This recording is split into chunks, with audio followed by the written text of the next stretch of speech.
Alright, so we're going to take a look at this video from the channel PODCAST CRINGE. You know we love them. It's titled, Tim Dillon Destroys the Joe Rogan Experience. This video's got 615,000 views in 3 days. I mean, that's massive, guys. Let's see what he's talking about. Let's see what Tim did. You are peddling the dumbest, most, by the way, I hate to use this word, but cringe. It's literally cringe. You watch this and you go, I feel so disgusted by the fact that they think people are still gonna believe this shit.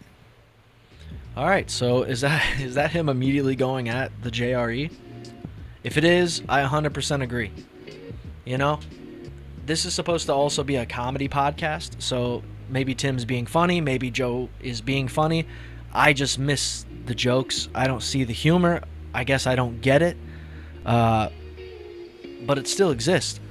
And there are still people constantly watching. What people, though? And are those people just people like me who are just going to go make content out of the dumb shit that you say or the stupid people that you put on? Maybe. But that's a lot of people doing this exact shit. I just think that Tim, much like a lot of these other comedians, are starting to get sick of it. In the beginning, Joe was a kingmaker. Joe could make you very popular. Now it's almost like you're going on the podcast for a joke. Like, wouldn't it be funny if I went on Joe Rogan and had all those people see me and then mock him to his face? I'll watch that. Well, it's the deep state. It's the deep state. You guys covered all this shit up. Again, say this with all candor, we absolutely screwed up the comms of the Epstein files. We just did. Well, see, they had binders. They were standing in front. But those binders were largely documents that had already been released. Wait, Joe Rogan wore a polo? A black polo when J.D. Vance came on for the first time in I don't know how long, right? This is just things I notice, okay? I don't watch this podcast for any real reason, but I do notice a trend. And him putting on that polo is like, well, he's going to wear a suit, so I might as well at least have a collar on my shirt. Like, hey, man, go fuck yourself. Least, right? So here's, let me try to Well, what was the purpose of that performative display? You and I have talked about this a lot. I'm one of the OG Epstein conspiracy theorists. I've probably gone down every single rabbit hole we could go down. There's something kind of gross to me about a vice president saying, I'm an OG. Kind of weird, dude. Seems strange to me. Most of them today. Just hilarious that, that's his argument. What are you going to do? What are you going to do? Yeah, these Epstein docs, isn't that nuts, Joe? You heard about that? What? You're the vice president of the United States. They keep trying to play this game where they're this folksy, kind of relatable, yeah, these fucking elites. What? Who? You are doing it. That's exactly how I feel. Now, being somebody who comes from the world of conspiracy, I was obsessed for so long, it becomes obvious to a point. To the point where it's are they doing it obviously for the sake of the people that think it's too obvious to be real? And you're like, well, maybe. That's the whole fucking problem. That's the whole problem. That's the confusion it gives general society, is it's so obvious that it can't be real. And they're like, no, they're being as obvious as they can because it is real. It's like a misdirection on purpose. They're also showing you the misdirection. So that way you think that because they showed you the misdirection, you're somehow in or a part of the joke. You get it? And it's you don't. There's still so much else. There's so many other things going on. And once you get to a certain level of popularity, a certain audience size, yeah, they're going to take over, dude. That group of men in suits that George Carlin always talked about, that's who's controlling everything. It isn't somebody like Elon Musk who's showing his face all the time. There's someone above him, the master of puppets, if you will. You're the ones who are doing it. So we've got Tim Dillon completely losing his mind over JD Vance's appearance on JRE last week, and I am totally here for this. I get a lot of comments on my videos, emails, and DMs from people saying, I agree with you, Rogan's lost it, he's up to his neck in this administration and all the political bullshit, but what do you really expect him to do? He's not going to call these guys out.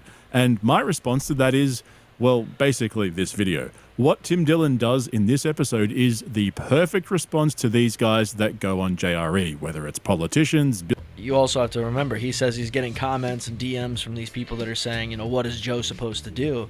I mean, I agree that he's a fraud, but you also get people that comment and disagree completely. You know, they'll say that Joe's the man. Joe's changed this and that. He's made that better. If it wasn't for him, this wouldn't exist. Whatever those things may be. People say that shit to you, and I never believe it. Because all I've seen is bad. I haven't seen good. I haven't seen good on Joe Rogan's podcast since he was sitting there smoking weed with like Ari Shaffir.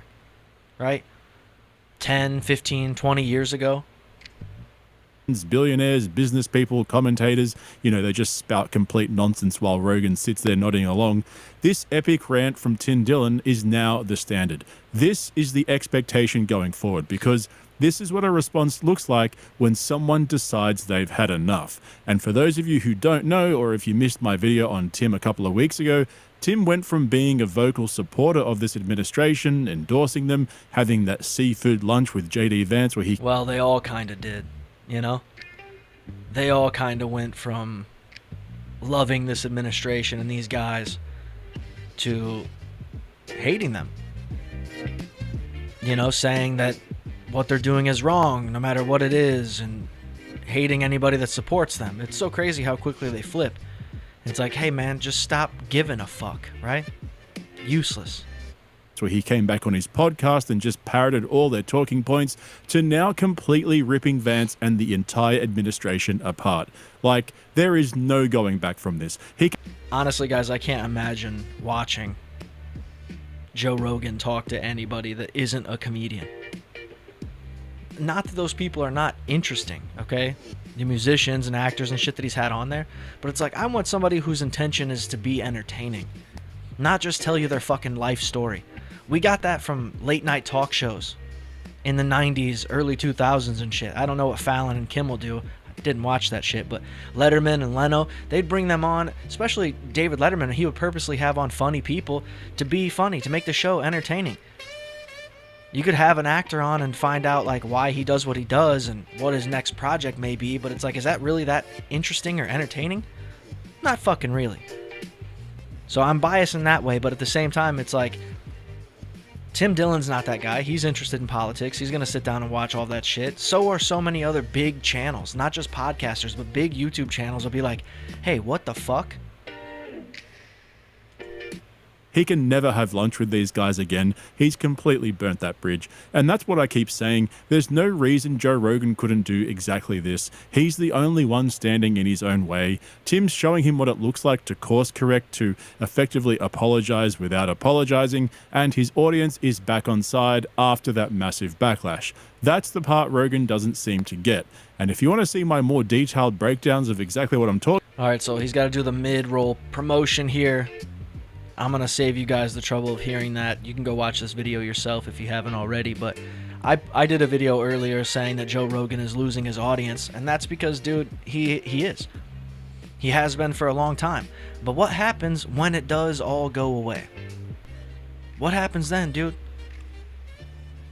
Do things get better? Does it ever actually go away?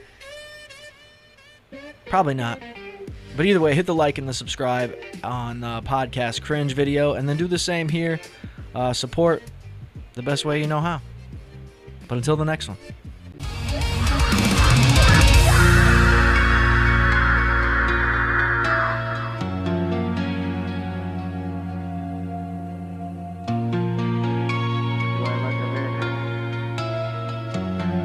Why do I always recommend